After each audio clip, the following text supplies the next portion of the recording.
नमस्कार दोस्तों, मैं आप लोगों का स्वागत करती हूँ आपके अपने ही YouTube channel mind logic classes में। आज हम इस वीडियो में रीजनिंग के प्रैक्टिस सेट 3 को कवर करेंगे, जिसमें रीजनिंग के 10 अति महत्वपूर्ण प्रश्नों को स्टेप बाय स्टेप वो भी शॉर्ट ट्री के साथ सॉल्व कराऊंगी। दोस्तों, अगर आप रीजनिंग अभी तक कभी भी नहीं पढ़े हैं तो भी कोई बात नहीं, क्योंकि हम इस वीडियो में रीजनिंग के हर एक प्रश्न को शॉर्ट ट्री के साथ सॉल्व करना बताऊंगी। ये सारे प्रश्न आने वाले आगामी हर एक एग्जाम के लिए बेहद महत्वपूर्ण साबित होने वाला है, इसलिए वीडियो को बिना स्किप किए लास्ट तक जरूर देखें। तो चलिए दोस्तों, अब हम प्रश्न संख्या 1 की तरफ बढ़ते हैं। ये रहा प्रश्न नंबर 1। प्रश्न नंबर 1 कह रहा है लुप्त संख्या ज्ञात करें। ये जो मेरा क्वेश्चन है ये मिसिंग नंबर से रिलेटेड है। आप अगर ध्यान से देखिए तो इस बॉक्स में यहाँ पे एक क्वेश्चन मार्क दिया है और ये प्रश्न हम लोगों से यही पूछ रहा है कि इस प्रश्नवाचक चिन्ह के पास कौन सा अंक भरा जाएगा। दोस्तों, ऐसा क्वेश्चन आपको कभी भी देखने को मिले तो आप सबसे पहले एक बात का ध्यान रखिएगा कि इस क्वेश्चन को सॉल्व करने के लिए सबसे पहले आप इधर से कोई संख्याओं का संबंध खोजिएगा या इधर से कोई संख्याओं का संबंध खोजिएगा। चलिए हम लोग ये समझने का कोशिश करते हैं कि 5 और 3 से ऐसा हम लोग क्या करें कि 125 बन जाए। ऐसे ही 10 और 4 से ऐसा क्या करें जिससे हम लोग का 10,000 बन जाए। और इसी प्रकार और इसी लॉजिक को फॉलो करते हुए हम लोग ये भी सोचने का कोशिश करेंगे कि 2 और 5 से हम कौन सा संख्या बनाए जो इस प्रश्नवाचक चिन्ह के पास भरे जाएंगे। देखिए यहाँ पे 5 दिया है और यहाँ पे 3 दिया है। अगर आप 5 का क्यूब करेंगे तो आपका 125 नहीं आ जाएगा। देखिए दोस्तों, ये जो पहले वाला अंक दिया है ना, इस अंक में इसका हमको क्यूब करना है। ठीक, तो 5 का अगर हम क्यूब करेंगे तो हमारा आ जाएगा 125। और देखिए यहाँ पे 5 और 3 का संबंध 125 से बताया है ना। अगर आप ऐसे ही 10 का पावर 4 कीजिएगा तो आपका कितना आएगा। देखिए ये 10 गुने 10 गुने 10 गुने 10। ठीक, आप गुना कीजिए। 10 में 10 से गुना कीजिएगा तो आपका आएगा 100 और 100 में 10 से गुने कीजिएगा तो आपका आएगा 1000 और 1000 में से अगर आप 10 से गुने कीजिएगा तो आपका आएगा 10,000। और देखिए यहाँ पे 10 और 4 का संबंध 10,000 से बताया है। अब इसी प्रकार अगर हम लोग 2 का पावर 5 करेंगे तो हमारा कितना आएगा। 1 2 3 ये 4 और ये 5। अब गुना कीजिए। 2 दूनी 4, 4 दूनी 8, 8 दूनी 16, 16 दूनी 32। यानी 2 और 5 का जो संबंध बनेगा वह अंक कौन सा बनेगा, 32। और 32 ऑप्शन नंबर डी में है जो इस प्रश्न का सही उत्तर होगा। इस प्रश्नवाचक चिन्ह के पास हम लोग 32 भरेंगे। चलिए दोस्तों, अब हम अगले प्रश्न की तरफ बढ़ते हैं। ये रहा क्वेश्चन नंबर 2। क्वेश्चन नंबर 2 कह रहा है नीचे दिए गए श्रृंखला को पूरा करें। दोस्तों, ये जो मेरा क्वेश्चन है ये नंबर सीरीज से रिलेटेड है और इस प्रश्न में यहाँ पे एक श्रृंखला दिया है संख्याओं का और इस श्रृंखला संख्याओं में एक यहाँ पे प्रश्नवाचक चिन्ह दिया है और ये प्रश्न हम लोगों से यही पूछ रहा है कि इस प्रश्नवाचक चिन्ह के पास कौन सा अंक भरा जाएगा। दोस्तों, ऐसा क्वेश्चन आपको कभी भी देखने को मिले तो सबसे पहले आप ये समझने का कोशिश कीजिएगा कि 43 से 45 कैसे आया है, 45 से 50 कैसे आया है, 50 से 60 कैसे आया है। और उसी प्रकार हम लोग ये भी सोचने का कोशिश करेंगे कि 60 से ऐसा कौन सा अंक लाए जो इस प्रश्नवाचक चिन्ह के पास भरे जाएंगे। दोस्तों, अगर आप 43 और 45 में डिफरेंट देखेगा तो कितना का डिफरेंट है, 2 का। ओके, और 45 और 50 में डिफरेंट देखिएगा तो कितना का है, 5 का। और 50 और 60 में डिफरेंट कितना का है, 10 का। देखिए दोस्तों, यहाँ पे 2 है, यहाँ पे 5 है, यहाँ पे 2 है। आपको ये अंक देखकर क्या लग रहा है, आपको लग रहा है ना यहाँ पे जो 2 है 1 का स्क्वायर और प्लस में 1 कीजिएगा तो आपका 2 नहीं आ जाएगा। ऐसे ही अगर आप 2 का स्क्वायर और प्लस में 1 कीजिएगा तो 5 नहीं आ जाएगा। यहाँ पे है 2, अगर आप 1 का स्क्वायर और प्लस में 1 कीजिएगा तो आपका 2 आएगा ना। और ऐसे ही अगर आप 2 का स्क्वायर कीजिएगा तो कितना आएगा, 4 और प्लस में 1 कीजिएगा तो 5 नहीं आ जाएगा। ऐसे ही यहाँ पे 10 दिया है ना, 3 का स्क्वायर कीजिएगा तो आपका आएगा 9 और प्लस में 1 कीजिएगा तो 10 नहीं आ जाएगा। देखिए दोस्तों, ये क्या कर रहा है, पहले स्क्वायर करके और प्लस में 1 कर दे रहा है। यहाँ पे 1 का स्क्वायर क्या है, यहाँ पे 2 का, यहाँ पे 3 का। तो हम लोग अब कितना का स्क्वायर करेंगे, 4 का स्क्वायर करेंगे।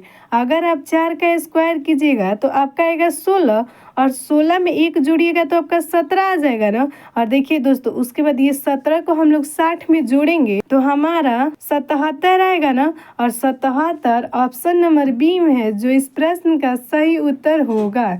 यानी इस प्रश्नवाचक चिन्ह के पास हम लोग 77 भरेंगे। दोस्तों अगर यहाँ पे 103 दिया है तो यहाँ पे हम लोग 4 का स्क्वायर किए ना। अब अगर हम लोग 5 का स्क्वायर करेंगे तो हमारा कितना आएगा, 25 आएगा ना। और 25 में अगर आप 77 को जोड़िएगा ना तो आपका 103 आ जाएगा। ठीक, चलिए दोस्तों अब हम अगले प्रश्न की तरफ बढ़ते हैं। ये रहा क्वेश्चन नंबर 3। क्वेश्चन नंबर 3 कह रहा है, नीचे दिए गए प्रश्न में संबंधित संख्या को चुनिए। ये प्रश्न कह रहा है कि 2237 का संबंध जिस प्रकार 84 से है उसी प्रकार 3642 का संबंध किस अंक से होगा, जो इस प्रश्नवाचक चिन्ह के पास भरे जाएंगे। दोस्तों ये जो मेरा क्वेश्चन है ये नंबर एनालॉजी रीजनिंग से रिलेटेड है। ऐसा अगर आपको प्रश्न देखने को मिले तो आप सबसे पहले ये समझने का कोशिश कीजिएगा कि 2237 से 84 कैसे आया है, और उसी प्रकार हम लोग ये समझने का कोशिश करेंगे कि 3642 से कौन सा अंक आएगा जो इस प्रश्नवाचक चिन्ह के पास भरे जाएंगे। दोस्तों देखिए, कभी भी आपको नंबर एनालॉजी का क्वेश्चन देखने को मिले और यहाँ पे बड़ा सा अंक दिया है, देखिए यहाँ पे बड़ा सा अंक दिया है ना, और बीच में जो उसका संबंध बता रहा है वह छोटा सा अंक से बता रहा है, तो आप बस इन बात का ध्यान रखिएगा कि ये जो बड़ा सा अंक दिया है ना, इसी में आप उसको गुना कीजिए या जोड़ कीजिएगा तो आपका जो ये संबंध वाला संख्या है वह प्राप्त हो जाएगा। देखिए यहाँ पे 2237 है ना, अगर आप 2237 के एक एक अंक में गुना कीजिएगा तो आपका 84 नहीं आ जाएगा। देखिए हम दिखा रहे हैं, ये हो गया 2 गुने 2 गुने 3 गुने 7। देखिए 2237 से ये अंक बना है ना, अब गुना कीजिए, 2 दूनी 4 और 4 तिहाई 12 और 12 से तो कितना होता है, 84 होता है। और देखिए यहाँ पे 2237 का संबंध 84 से बताया है, और इसी लॉजिक का प्रयोग करते हुए अगर हम लोग 3642 को भी गुना करते हैं, यानी 3642 के एक एक अंक में, यानी 3 गुने 6 गुने 4 गुने 2, तो हमारा कितना आएगा, ये देखिए 3 छक 18 और 18 चौकी कितना होता है 72, और 72 दूनी कितना होगा 144, और 144 ऑप्शन नंबर ए में है, जो इस प्रश्न का सही उत्तर होगा। यानी 3642 का संबंध 144 से होगा, जो इस प्रश्न का सही उत्तर होगा। चलिए दोस्तों अब हम अगले प्रश्न की तरफ बढ़ते हैं। ये रहा क्वेश्चन नंबर 4। क्वेश्चन नंबर 4 कह रहा है, शब्दों को शब्दकोश में आने वाले क्रम के अनुसार लिखें। दोस्तों यहाँ पे अल्फ़ाबेट का 4 वर्ड दिया है। पहला दिया है इम्पोर्टेंट, दूसरा इम्पैक्ट, तीसरा दिया है इम्प्रोवाइज और चौथा जो दिया है इम्प्रूव दिया है। दोस्तों ये हम लोगों से क्वेश्चन कह रहा है कि जो ABCD होता है ना, ABCD के क्रम में सबसे पहले कौन सा इसमें का लेटर आएगा उसी को लिखना है। ये जो वर्ड है ना, वर्ड के लेटर को, ठीक। तो देखिए इन चारों में सबसे पहले आप ये देखिए कि जो पहला वाला लेटर है वो चारों में कॉमन है, यानी I इसमें भी है, इसमें भी है, इसमें भी है, इसमें भी है। उसके बाद कॉमन क्या है, M और P, तो MP MP MP MP, okay. उसके बाद जो चौथा लेटर है, देखिए दोस्तों इसमें है O, इसमें है A, इसमें है R और इसमें भी है R। आप सभी को पता है कि जो सबसे पहले लेटर आता है वह क्या आता है, A आता है, तो हम लोग क्या लिखेंगे A। तो ये जो है ये सबसे पहले क्रम पे आएगा, यानी 2 कमा। उसके बाद अब कौन सा क्रम आएगा, यहाँ पे देखिए O दिया है, यहाँ पे दिया है R और यहाँ पे R। उसके बाद मतलब जो लेटर आता है अल्फ़ाबेट का लेटर, उसमें O पहले आता है, O के बाद क्या आता है, R आता है। तो ये जो सेकंड वाला है इसके क्रम में कौन सा आएगा, सेकंड वाला आएगा अब इसके बाद, तो 2 और कमा 1, ठीक। अब इन तीनों में देखिए इसमें भी तो R सेम है ना, तो ये R हट जाएगा। फिर इसमें O भी है, इसमें भी O है, इसमें भी V है, इसमें भी V है। और देखिए दोस्तों यहाँ पे है I, यहाँ पे है E। और आप सभी को पता है कि अल्फ़ाबेट में सबसे पहले E आता है, उसके बाद क्या आता है, I आता है। तो ये हो जाएगा 4 और कमा कितना हो जाएगा 3 और 2 1 4 3। ये जो ऑप्शन नंबर है, ये ऑप्शन नंबर कितना में है, ऑप्शन नंबर ए में है, यानी ऑप्शन ए इस प्रश्न का सही उत्तर होगा। All correct. चलिए दोस्तों, अब हम अगले प्रश्न की तरफ बढ़ते हैं।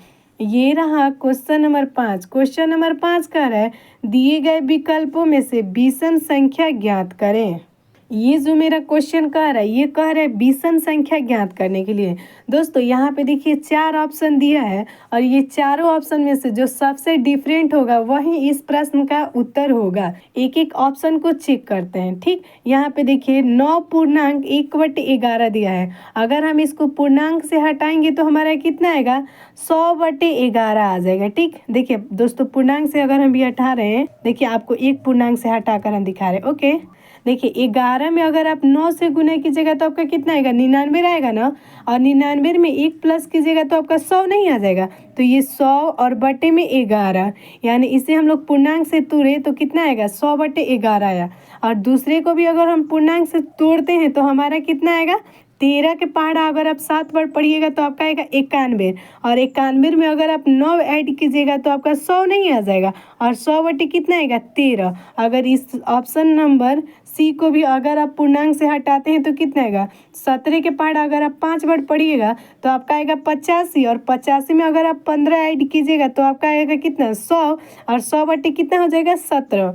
अगर ऑप्शन नंबर डी को हम लोग पूर्णांक से तोड़ते हैं तो 19 पचे कितना होता है आपका, 95। और 95 में अगर आप 6 ऐड कीजिएगा तो आपका कितना आ जाएगा, 101। और 101/19। देखिए दोस्तों, अब तो आपको पता चल ही गया होगा कि इन चारों ऑप्शन में से सबसे डिफरेंट वाला ऑप्शन कौन है। जो पहला ऑप्शन है इसमें आया है 100/11, दूसरा ऑप्शन है इसमें आया है 100/13, तीसरा ऑप्शन है इसमें है 100/17। लेकिन जो ऑप्शन डी है इसमें देखिए आया है 101/19, यानी सबसे डिफरेंट वाला जो ऑप्शन है वह ऑप्शन डी है। यानी ऑप्शन डी इस प्रश्न का सही उत्तर होगा। चलिए दोस्तों, अब हम अगले प्रश्न की तरफ बढ़ते हैं। ये रहा क्वेश्चन नंबर 6। क्वेश्चन नंबर 6 का है निम्नलिखित आकृति में वृत्तों की संख्या ज्ञात कीजिए।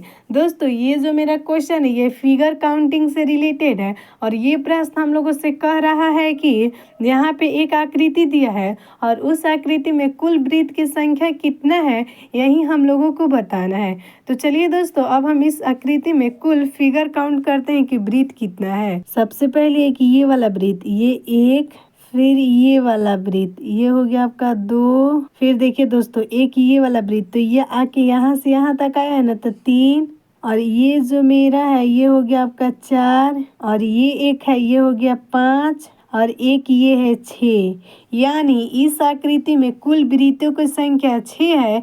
और 6 ऑप्शन नंबर ए में है, जो इस प्रश्न का सही उत्तर होगा। दोस्तों ये वाला प्रश्न को एक बार आप खुद से कॉपी पे ड्रॉ करने का कोशिश कीजिएगा कि इसमें कुल वृत्त की संख्या कितना है। चलिए दोस्तों, अब हम अगले प्रश्न की तरफ बढ़ते हैं। ये रहा क्वेश्चन नंबर 7। क्वेश्चन नंबर 7 का है एक निश्चित कूट भाषा में WODMF को ZRDKD लिखा गया है, उस भाषा में EIDMC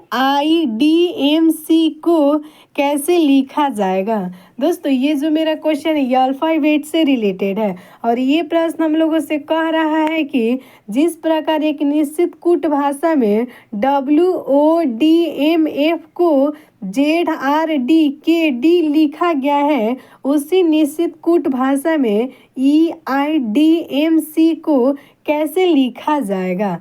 दोस्तों सबसे पहले आप ये जो पहला वाला वर्ड दिया है और उसका कंपेयर जो दूसरा वाला वर्ड से किया है, इसमें देखेंगे कि अल्फ़ाबेट के नंबर से कौन कितना नंबर पे आता है। ठीक, अगर आप सबसे पहले W को देखिए तो W जो आता है वह कितना पे आता है, 23 पे। O आता है 15 पे, D आता है 4 पे, M आता है 13 पे, और जो F आता है वह आता है 6 पे।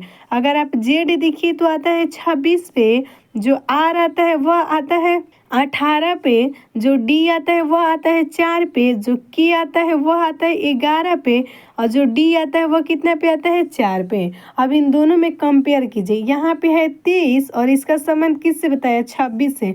यानी क्या किया है, प्लस में 3 किया है। यहाँ पे 15, यहाँ पे 18, फिर प्लस में 3 किया है। और देखिए दोस्तों यहाँ पे भी D है ना, और इसका भी संबंध किससे बताया है, D से। तो इसमें हम लोग कुछ नहीं करेंगे, उसका भी हम संबंध D का संबंध D से ही बता देंगे। ठीक, यहाँ पे है 13 और यहाँ पे है 11, यानी माइनस में कितना किया है 2। यहाँ पे है 6 और यहाँ पे है 4, यानी माइनस में 2 किया है। दोस्तों ये जो क्वेश्चन है इसमें जो लॉजिक का प्रयोग किया है वह किया है, पहले प्लस में 3 कर रहा है और जो फिर डी जो बीच में है उसको डी को वैसे ही डी लिख दे रहा है और फिर माइनस में 2 2 कर रहा है। चलिए अब इसी पैटर्न को फॉलो करते हुए हम लोग EIDMC को लिखते हैं कि एक निश्चित कूट भाषा में क्या प्राप्त होता है। अगर आप ई का जो प्लेस वैल्यू देखें तो वह होता है 6 और जो आई का प्लेस वैल्यू होता है वह होता है 9 और जो डी का प्लेस वैल्यू होता है वह होता है 4, जो एम का प्लेस वैल्यू होता है वह होता है 13 और जो सी का प्लेस वैल्यू होता है वह होता है 3। दोस्तों सबसे पहले हमको +3 करना है। अगर आप 6 में +3 कीजिएगा तो आपका कितना आएगा, सॉरी दोस्तों यहाँ पे ई का जो प्लेस वैल्यू होता है ना वो 6 नहीं होता है 5 होता है। ओके, यहाँ पे आप लोग एक बार सुधार कर लीजिएगा लोग। ठीक, तो इसमें 5 में अगर आप प्लस में 3 कीजिएगा तो आपका आएगा 8 और जो 8 पे अल्फ़ाबेट का लेटर आता है वह आता है एच। देखिए यहाँ पे लिख दे रहे हैं तो एच, और इसमें 9 में अगर आप 3 प्लस कीजिएगा तो आपका आएगा 12 और जो 12 में अल्फ़ाबेट का लेटर आता है वह आता है एल और जो यहाँ पे एच है यहाँ पे डी है, जो यहाँ पे प्लेस वैल्यू जिसका 4 लिखा है। तो देखिए दोस्तों यहाँ पे डी का डी ही लिख दिया है ना, तो हम लोग भी डी का डी ही लिख देंगे कि LHKD जो ऑप्शन नंबर ए से मैच कर रहा है। देखिए दोस्तों क्योंकि ऑप्शन सी में यहाँ पे ए दिया है, ये तो होगा नहीं, यहाँ पे डी दिया है, यहाँ पे डी दिया है, ये तीनों ऑप्शन गलत है। जो ऑप्शन नंबर ए में ए है इस प्रश्न का सही उत्तर है होगा। चलिए दोस्तों अब हम अगले प्रश्न की तरफ बढ़ते हैं। ये रहा क्वेश्चन नंबर 8। क्वेश्चन नंबर 8 का है दिए गए शब्दों का सही वेन आरेख बताएं। दोस्तों ये जो मेरा क्वेश्चन है ये वेन डायग्राम से रिलेटेड है और यहाँ पे 3 शब्द दिया है, कौन सा, पशु, बिल्ली और कुत्ते, और इन तीनों का हमको एक वेन डायग्राम बताना है कि कैसा बनेगा। सबसे पहले आप एक पशु बनाइए। ठीक, ये हमारा हो गया पशु का वेन डायग्राम। वह उसके बाद दिया है बिल्ली, और आप सभी को पता है बिल्ली भी एक प्रकार के क्या है, पशु है, क्योंकि हम लोग बिल्लू को भी तो पालते हैं और कुत्ता को भी पालते हैं, तो ये तो दोनों पशु आ जाएगा ना। तो ये जो पशु है तो ये जो बिल्ली और कुत्ता है ये पशु के अंदर ना आएगा। और ऐसा वेन डायग्राम जो ऑप्शन नंबर बी में है, जो ऑप्शन नंबर बी इस प्रश्न का सही उत्तर होगा। चलिए दोस्तों अब हम अगले क्वेश्चन की तरफ बढ़ते हैं। ये रहा क्वेश्चन नंबर 9। क्वेश्चन नंबर 9 करें उस आकृति का चयन करें जो प्रश्नवाचक चिन्ह की जगह आएंगे।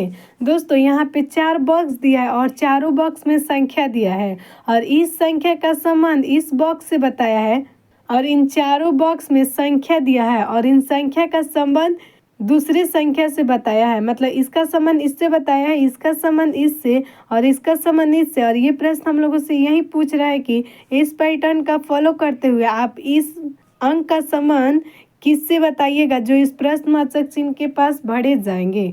दोस्तों सबसे पहले आप ऊपर वाले अंक के देखिए, यहाँ पे दिया है 4, यहाँ पे 9, यहाँ पे 16 और यहाँ पे दिया है 25। दोस्तों इस प्रश्न को आप एक बार खुद से सॉल्व करने का कोशिश ज़रूर कीजिएगा। आप सभी को पता होगा कि जो 4 है यह कितना का स्क्वायर है, 2 का स्क्वायर है। जो 9 है ये कितना का स्क्वायर है, 3 का। जो 16 है ये कितना का स्क्वायर है, 4 का। और जो 25 है ये कितना का स्क्वायर है, 5 का। ओके, यहाँ पे देखिए यहाँ पे 1 दिया है, 1 कितना का स्क्वायर है, 1 का। देखिए दोस्तों अगर आप 4 में से -1 कीजिएगा तो आपका 3 नहीं आ जाएगा। देखिए यहाँ पे 3 दिया है बीच में। ऐसे ही अगर आप 9 में से -4 कीजिएगा तो आपका 5 नहीं आ जाएगा। ऐसे ही अगर आप 16 में से -9 कीजिएगा तो आपका 7 नहीं आ जाएगा। और इसी प्रकार अगर आप 25 में से -16 कीजिएगा तो आपका 9 नहीं आ जाएगा। और देखिए दोस्तों यहाँ पे सबसे पहले जो ऊपर वाला अंक है ये क्या कर रहा है, स्क्वायर कर रहा है। मतलब 5 का स्क्वायर किया है 25, तो हम लोग इसके बाद में कितना का स्क्वायर करेंगे, 6 का। और जो 6 का स्क्वायर करेंगे वो कितना आएगा, 36।